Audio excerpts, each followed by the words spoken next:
বিসমিল্লাহির রহমানির রহিম। রিপ্লেসমেন্ট প্রথমে 1 নম্বর অঙ্ক। A company bot A machine 2 years ago. 2 বছর আগে মেশিনটা ক্রয় করা হয়েছিল, পুরনো হয়ে গেছে 2 বছরে। In the mean time most modern machine are available in the market. বর্তমানে এর থেকে ভালো ভালো মেশিন, মডার্ন মেশিন বাজারে অ্যাভেলেবল পাওয়া যাচ্ছে। The company want to examine, company পরীক্ষা করতে চায় whether the replacement of the old machine by a new one would be profitable. Company পরীক্ষা করতে চাই পুরাতনটা সরাই যদি আমরা নতুন একটা স্থাপন করি তাহলে কি আমাদের মুনাফা বেশি হবে, প্রফিটেবল হবে। The particular relating to two machine are given below. দুইটা মেশিনের ইনফরমেশন নিচে দেওয়া হলো। কস্ট অফ মেশিন, ওল্ড মেশিনের দাম 1,40,000 টাকা ছিল যখন ক্রয় করা হয়েছিল, আর নতুন মেশিনে এখন দাম বাজারে 1,80,000। বুক ভ্যালু 2 বছর চালানোর পরে পুরাতন মেশিনের বুক ভ্যালু বর্তমানে 1 লাখ টাকা। রিয়েলাইজেবল ভ্যালু যদি এখনই আমি বিক্রি করি তাহলে এটা বিক্রি হবে মাত্র 60,000 টাকা। 1 লাখ টাকার বুক ভ্যালু মেশিন যদি এই মুহূর্তে বিক্রি করি 60,000, তাহলে লস হবে 40,000। এই 40,000 টাকার উপরে সরকার ট্যাক্স আমাদেরকে ছাড় দেবে, ওটা ট্যাক্স গেইন ট্যাক্স। আচ্ছা, এবার বলছে রিলেবল ভ্যালু বা রিসেল ভ্যালু অথবা স্যালভেজ ভ্যালু আফটার 5 ইয়ার্স। ওই স্যালভেজ ভ্যালু আফটার 5 ইয়ার্স যদি আমরা মেশিনটা চালাই পুরাতনটা এখন না বিক্রি করে, তাও 5 বছর চলবে, আর ওই 5 বছর পরে 10,000 টাকা স্যালভেজ ভ্যালু হবে। আর যদি নতুনটা কিনে ফেলি, এখনই কিনলাম, কেনার পরে 5 বছর পরে 40,000 টাকা স্যালভেজ ভ্যালু থাকবে। ওর দুইটা স্যালভেজ ভ্যালু পার্থক্য আছে। ওভারঅলিং কস্ট আফটার 3 ইয়ার্স, পুরাতন মেশিন অলরেডি পুরানো হয়ে গেছে, 2 বছর চলেছে, আরো 3 বছর পরে যখন তার বয়স 5 বছর হবে, মানে আফটার 3 ইয়ার 3 বছর পরে ওভারঅলিং কস্ট হবে অতিরিক্ত ব্যয় 25,000 টাকা। আর নতুন মেশিনে ওভারঅলিং কস্ট হবে না, এটা হলো অ্যাডিশনাল ব্যয় বলা হয়। অর্থাৎ কোনো একটা মেশিন যদি দীর্ঘদিন যাবত চালানো হয়, পরবর্তীতে সেটা গ্যারেজে নিয়ে সেটা পার্টসপাতি চেঞ্জ করতে হয়। নতুন মেশিনের পার্টসপাতি নতুন থাকে বলে চেঞ্জ করা লাগে না, কিন্তু পুরানো হয়ে গেলে চেঞ্জ করতে হয়। তা বলছে এখন যে পুরাতন মেশিনটা এটাতে আমি বিক্রি না করে চালাতে থাকি, তাহলে কিন্তু 3rd ইয়ারে যে একটা অ্যাক্সিডেন্ট হবে তখন গ্যারেজে নিতে হবে এবং সেখানে আমাদের একটা ব্যয় হবে। যদি নতুনটা কিনি তাহলে ব্যয় থেকে আমরা মুক্তি পাবো। Annual operating cost excluding depreciation বাদেই কিন্তু তেল মোবিল খাই 70,000 টাকা। তাহলে 70,000 টাকা তেল পড়ে, এখন অপারেটিং খরচ 70,000 টাকা, আর নতুনটা কিনলে মাত্র 25,000 টাকা। তাহলে 45,000 টাকা সেভ হবে যদি আমরা নতুন মেশিন ক্রয় করতে পারি। যেটা সেভ হবে এটাই আমাদের ইনকাম, এটাই আমাদের ইবিটি, যাকে বলি আমরা সিএফবিটি। আচ্ছা, যাই হোক, দুইটা অপারেটিং খরচ দেওয়া আছে। পুরাতনটা তেল বেশি খাচ্ছে তাই এটা খরচ বেশি হচ্ছে, আর নতুনটা কিনলে তেল কম খাবে, খরচ কম হবে, অপারেটিং খরচ কম হবে। Cost of capital 18%, tax rate 40%। Should the machine be replace, এখন কি আমাদের উচিত মেশিনটা সরাই পুরাতনটা সরাই নতুনটা কিনা? পুরাতনটা সরাই নতুনটা কিনা উচিত হবে কিনা, এই প্রশ্নের উত্তর দিতে গেলে আমাদের যে এক্সামিন করতে বলা হয়েছে, এই এক্সামিন পরীক্ষা করতে হবে। পরীক্ষা হবে 6টা স্টেপে পরীক্ষা। প্রথম স্টেপে ট্যাক্স সেভিং, আমরা যে লস করেছিলাম 1 লাখ টাকার বুক ভ্যালু মেশিন 60,000 টাকা বিক্রি করে, ওইটার উপরে একটা গেইন ট্যাক্স পাওয়া যাবে। তাহলে আমরা ট্যাক্স সেভিং অথবা গেইন ট্যাক্স লিখতে পারি। Book value 1 lakh, resale value realizable value 60,000, তাহলে আমরা লস করলাম 40,000। 40,000 উপরে সরকার ট্যাক্স ফেরত দিল, গেইন ট্যাক্স 16,000। তাহলে 16,000 টাকা আমরা ট্যাক্স সেভিং করলাম, এখান থেকে 16,000 টাকা পাইলাম, আর বিক্রি করলাম 60,000। তাহলে ক্যাশ হাতে আসলো 76,000। মেশিন ক্রয় করতে হবে 1,80,000 টাকা দিয়ে, তাহলে বাড়তি আরো 1,04,000 টাকা বাড়ির থেকে নিতে হবে, সেটা হলো ক্যাশ আউটফ্লো। 2 নম্বর স্টেপে ওই কাজটাই দেখাবো।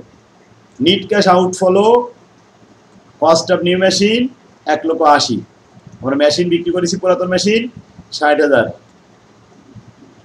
আর ট্যাক্স সেভিং হয়েছে 16,000, বাদ দিলে থাকে 1,04,000, তার মানে বাড়তি বাড়ি থেকে টাকা নিতে হবে 1,04,000, এটাকে বলা হবে নিট ক্যাশ আউটফ্লো, এনসিও।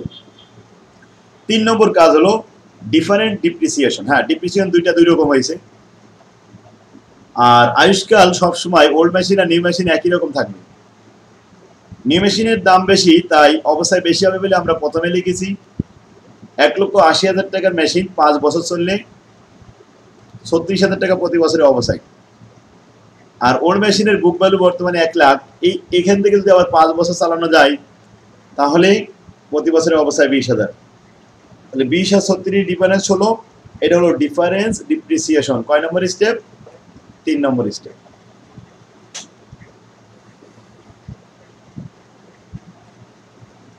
এবার আসি সিএফবিটি কত টাকা সেভ হয়েছে 4 নম্বর স্টেপে।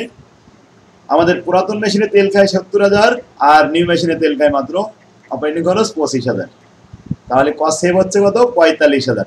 এইটুকু আমাদের কিন্তু অপারেটিং কস্ট সেভ হয়ে গেল সিএফবিটি। কিন্তু ওভারঅল এখানে বলছিল যে থার্ড ইয়ারে একটা ওভারঅলিং কস্ট আছে, ওই ব্যয়টা নতুন মেশিন কিনলে হবে না, আর নতুন মেশিন না কিনলে কিন্তু ব্যয়টা হবে। তাহলে যদি ওই ব্যয়টা হয় তাহলে তো অনেক টাকা ব্যয় বেশি হয়ে যাবে, আর যদি না হয় তাহলে সেভ হবে। এমনি সেভ হয়েছে 45,000, আর ওই ব্যয়টা যদি আমাদের সেভ হয় ওই বছরে থার্ড ইয়ারে সেভ হবে 70,000, কারণ পুরাতনটা যদি থাকে তাহলে আমাদের থার্ড ইয়ারে বেশি খরচ হয়ে যাবে, আর নতুনটা কিনলে এই 25,000 টাকা সেভ হবে। তাহলে থার্ড ইয়ারের জন্য অনলি ফর থার্ড ইয়ারের জন্য আমাদের সেভ হবে 70,000। এবার আসি salvage value, different salvage value. Old মেশিনের স্যালভেজ ভ্যালু কম, নিউ মেশিনের স্যালভেজ ভ্যালু বেশি, তাই প্রথমে দিলাম নিউ মেশিনের স্যালভেজ ভ্যালু। আর স্যালভেজ ভ্যালু দেখার সময় ট্যাক্স মুক্ত করতে হয়। ট্যাক্স ছিল 40%, ট্যাক্স বাদ দিলে থাকবে 60%। তো 60% যদি আমি গুণ করি 40,000 উপরে, তাহলে 4,24,000, আর 10,000 উপরে যদি 60% গুণ করি তাহলে 4 এখানে 6 মানে 10,000 পরে 6%, 6,000, 10,000 পরে 60%, 6,000। তো এটা দেখাইছে আমি এভাবে, 1 থেকে ট্যাক্স রেট 40 বাদ, 1 থেকে 40 বাদ দিলে 0.6 থাকে, 0.6 গুণ করে নিলাম। 1 থেকে 0.4 বাদ দিলে 0.6 গুণ করে নিলাম, সেকেন্ড আসলে কত? 18,000 টাকা। ডিফারেন্স স্যালভেজ ভ্যালু 18,000 টাকা। এটা হলো আমাদের স্যালভেজ ভ্যালু, দুইটা মেশিনের স্যালভেজ ভ্যালু। কিন্তু আরেকবার আমি একটু দেখাই নিয়ে আসি। এখানে বলছিল স্যালভেজ ভ্যালু 10,000 টাকা আর নিউ মেশিন 40,000 টাকা, ট্যাক্স রেট 40%, তাই বাদ দিয়ে দিছি। বাস, স্যালভেজ ভ্যালু বাদ দিয়ে আমরা ডিফারেন্স পেয়েছি। এবার আসি প্রেজেন্ট ভ্যালু, 6 নম্বর স্টেপ। এত সময় যা করলাম ওইগুলো নিয়ে একটা প্রেজেন্ট ভ্যালু বানাতে হবে, তারপরে আমাদের রিপ্লেস করা উচিত কিনা সেটা বলতে পারবো। প্রথমে 5টা বছর লিখলাম, তারপরে সিএফবিটি যেটা আমাদের 4 নম্বর ওয়ার্কিংয়ে ছিল, সিএফবিটি কত ছিল? 45 অনলি থার্ড ইয়ারে 70, 45 সবই থার্ড ইয়ারে শুধুমাত্র 70,000 টাকা। আচ্ছা, এবার ডিপ্রিসিয়েশন প্রতি বছরে সমান কত? অবশ্যই ডিফারেন্ট ডিপ্রিসিয়েশন 3 নম্বরে দেখেছি 16,000, সবগুলো আমরা বসিয়ে দিলাম। সিএফবিটি থেকে ডিপ্রিসিয়েশন বাদ দিলে ইবিটি হয়, অর্থাৎ 45 থেকে 16 বাদ দিলে 29,000 থাকে। প্রতি ঘরে একই, কিন্তু থার্ড ইয়ারে একটু কম বেশি, এখানে 54,000 হয়েছে। ট্যাক্স করতে হবে 29,000 উপরে, ট্যাক্স ধার্য করতে হবে 40%, 11,600। এই যে 29,000 উপরে ট্যাক্স 40%, 11,600, এইভাবে। বাস, এখন আমাদের থার্ড ইয়ারে 21,600। এরপরে ইএটি, এখানে ইবিটি থেকে ট্যাক্স বাদ দিলে ইএটি থাকবে। এখন ইএটি কিভাবে বের হলো? 29,000 থেকে 11,600 বাদ দিলাম, তাহলে 17,400। প্রতি বছরেই কিন্তু 17,400 থাকলো, শুধুমাত্র থার্ড ইয়ারে আমরা 54 থেকে 21 বাদ দিচ্ছি, তাই 32,400 টাকা থাকছে। আচ্ছা, এখন আসি ইএটির সাথে ডিপ্রিসিয়েশন যোগ করলে সিএফএটি হয়। ডিপ্রিসিয়েশন ছিল 16,000 প্রতি বছরে, 17,400 সাথে 16 যোগ করলে 33,400, প্রতি ঘরে 33,400, শুধু থার্ড ইয়ারে 48,400। এটা হলো CFAT, cash flow after tax, tax দেওয়ার পরের ক্যাশ ডিপ্রিসিয়েশন অবস্থায় যোগ করার পরে।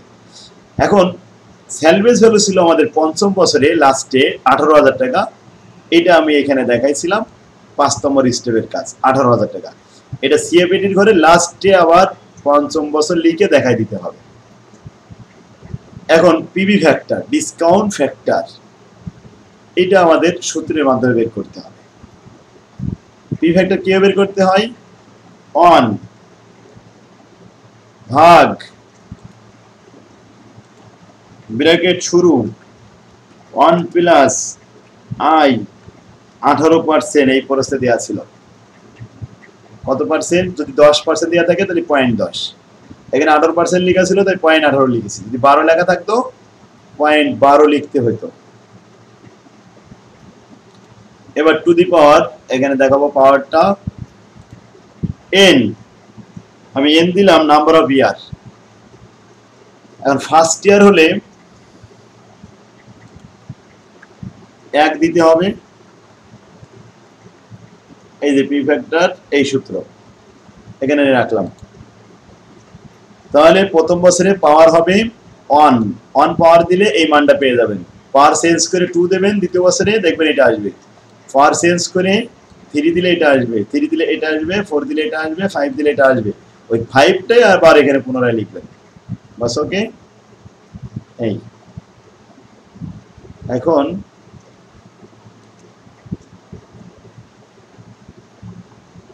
পি ফ্যাক্টর দিয়ে কি করবেন? সিএফএটির সাথে গুণ করবেন। তাহলে এই 33,400 সাথে পি ফ্যাক্টর গুণ করলে এটা আসে 33,400 গুণ করেন, গুণ করে এই মানগুলো পেয়ে যাবেন। এই মানগুলো এখন যোগ করে দিলাম, 1,21,443 যোগফল। এখন এনসিও আমাদের 2 নম্বর স্টেপে হয়েছিল 1,04,000। আয় করলাম 1,21,443, আর ব্যয় করেছিলাম এখানে ইনভেস্ট করেছিলাম 1,04,000। বাদ দেওয়ার পরে present value, net present value আসছে 17,443 টাকা। তাহলে নিট প্রেজেন্ট ভ্যালু যদি পজিটিভ হয়, we should replace the old machine by a new because their net present value is positive. আর যদি নেগেটিভ হয়, we should not replace the old machine by a new because their net present value is negative. এই হবে comment. এখন একই অঙ্ক, এই অঙ্কটা আপনাদের যেটা দিয়েছে, এই অঙ্কটা আমার এখানে করা আছে, এই যে হুবহু করা আছে।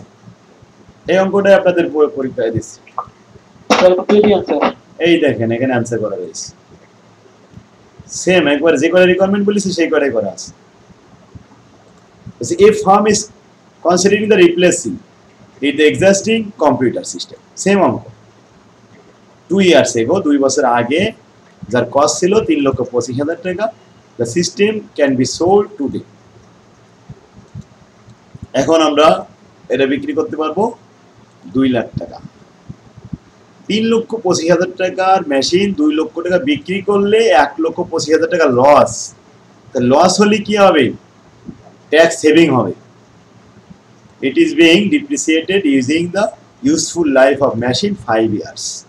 A new computer system will cost আপনাকে 5 লাখ। নতুনটা কিনতে গেলে 5 লাখ লাগবে। To purchase and install করতে, পারচেজ করতে সব মিলায়।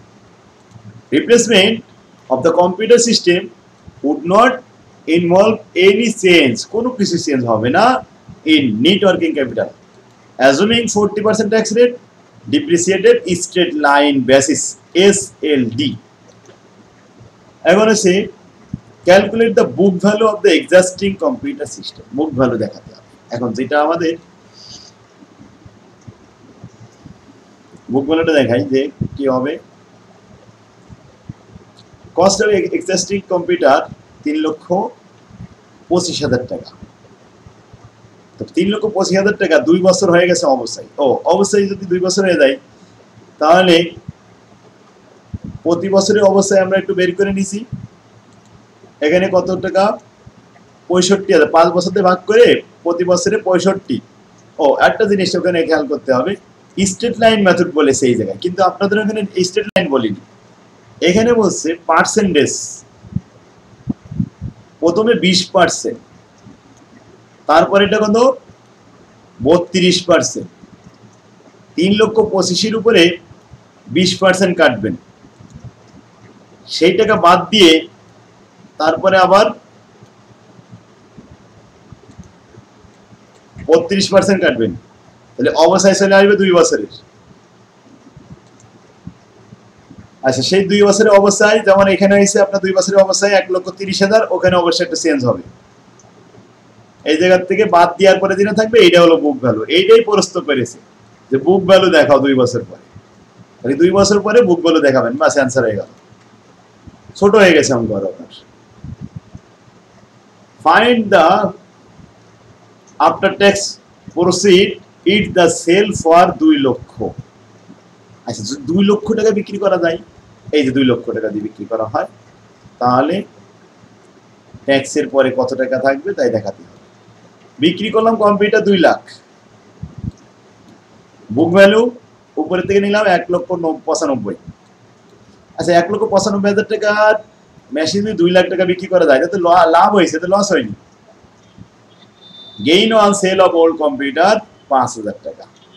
এখন গেইনের উপরে তো ট্যাক্স প্রদান করতে হবে সরকারকে, তাহলে ট্যাক্স লাইবিলিটি 5,000 এর উপরে 40%। ক্লিয়ার? এখন ট্যাক্স তো দিতে হবে সরকারকে, তাই না?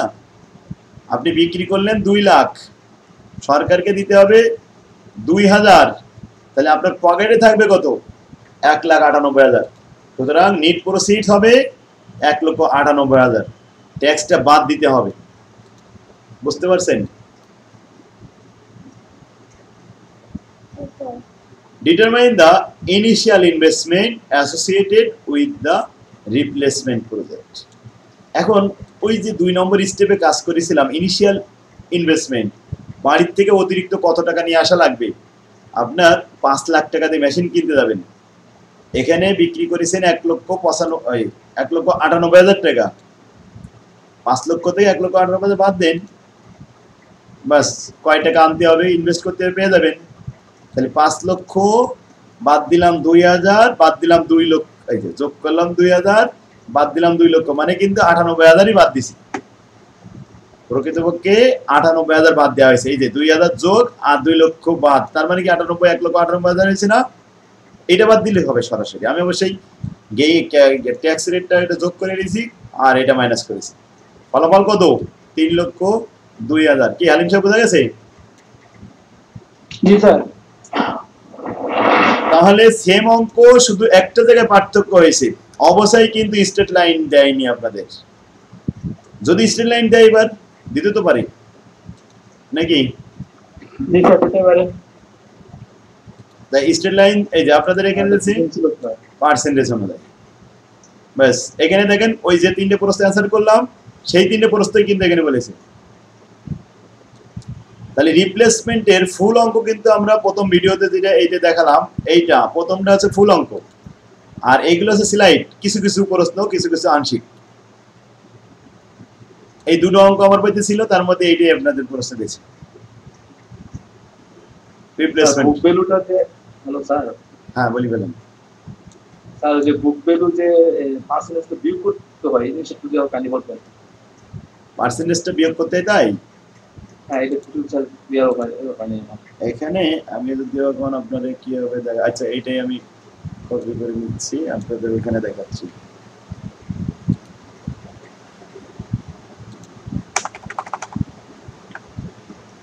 বুক ভ্যালু বের করতেছেন এখানে। এখন আসেন অবস্থাটাই দিয়ে আসি, অবস্থায় তো আমার ছিল ওয়ার্কিং করে নিব।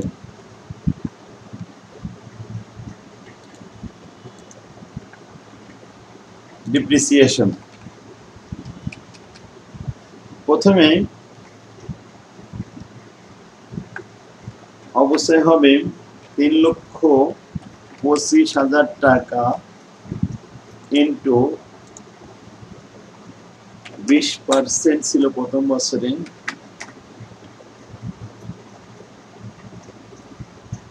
কত হয় 3,25,000,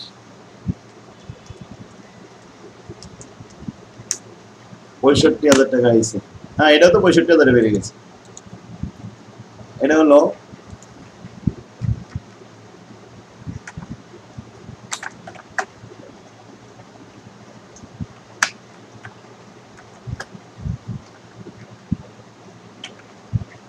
ফার্স্ট ইয়ার।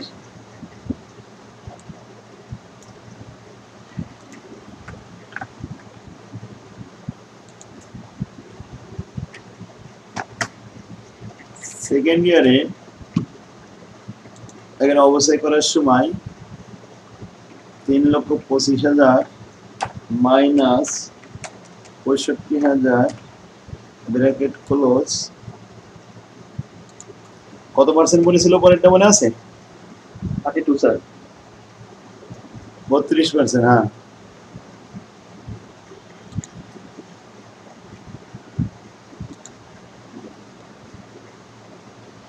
তিন লক্ষ 25 থেকে 65 বাদ দিলে যে বুক ভ্যালু থাকে সেটা 2,60,000, তার উপরে 32% গুণ 83,200।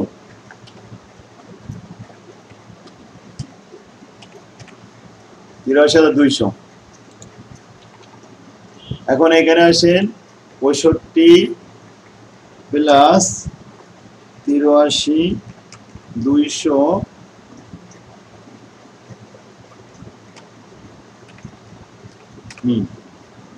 এবার এখানে মাইনাস করবেন 83,200 তে 65 যোগ করে ফেলতে হবে 1,48,200।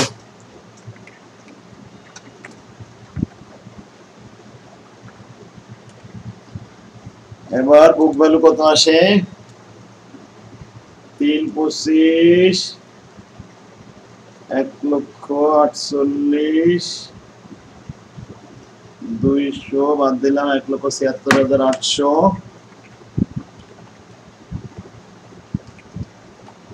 এই এটা হয়ে গেল আপনার বুক ভ্যালু। স্যার এটা 2 বছরের জন্য না স্যার? হ্যাঁ 2 বছর, ওই যে এখানে বলেছে 2 ইয়ার্স এগো, তাই 2 বছর। যদি বলতো 3 ইয়ার এগো 3 বছর হইতো। ক্লিয়ার? হ্যাঁ। এবার আপনার এখানে যে বুক ভ্যালু যেটা হয়েছে এটা কি কাজে লাগাইছেন? এখানে বিয়োগ করেছেন, তো ওইখানে যা হয়েছে এটা বিয়োগ করে দেবেন। জাস্ট এখানে 95,000 হয়েছিল আর ওখানে হয়েছে আপনার কত বললাম যেন 1,76,000 না কত দাম করেছে।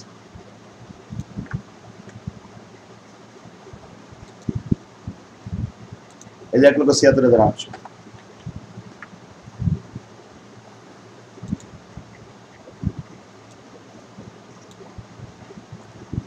তাহলে 1,76,800।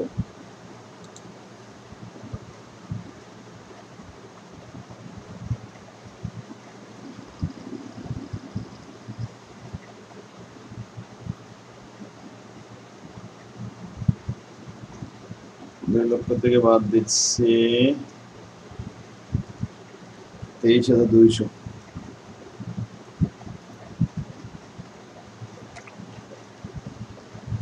23,200 হয়েছে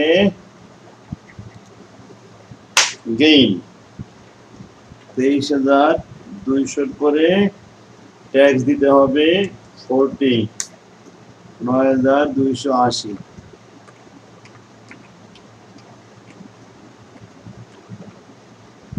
9,200 গেইন ট্যাক্স।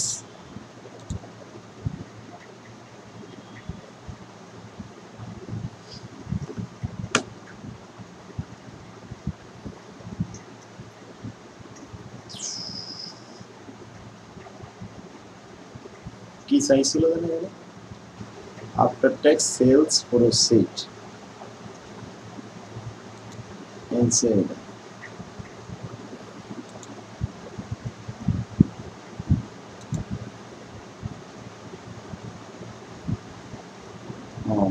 গেইন ট্যাক্স এর উপর এটাতে ট্যাক্স প্রদান করলাম এবার আসি তাহলে এখন 2 লাখ থেকে 9280 মাইনাস করলে কত টাকা পকেটে আসে 2 লক্ষ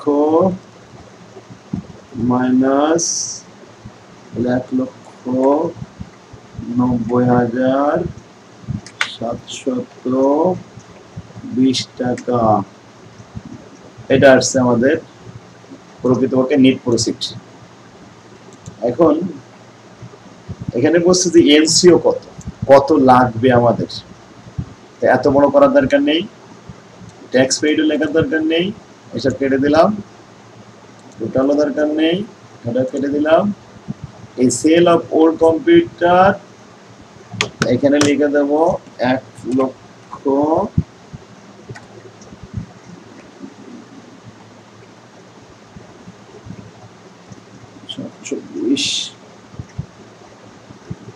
এটা সেল অফ কম্পিউটার ব্র্যাকেটে নিট লিখে রাখতে হবে নিট প্রসেস এবার 5 লক্ষ থেকে বাদ দিতে হবে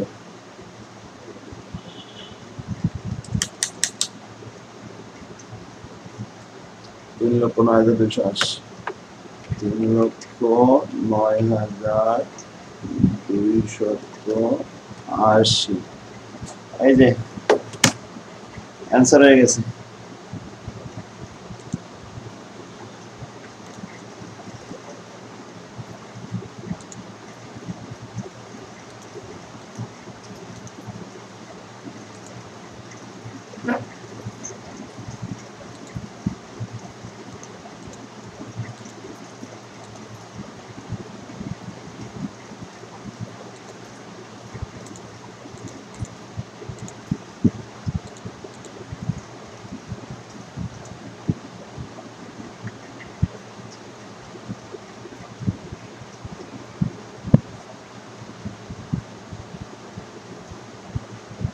একবার আসলো না স্ক্রিনশট দেন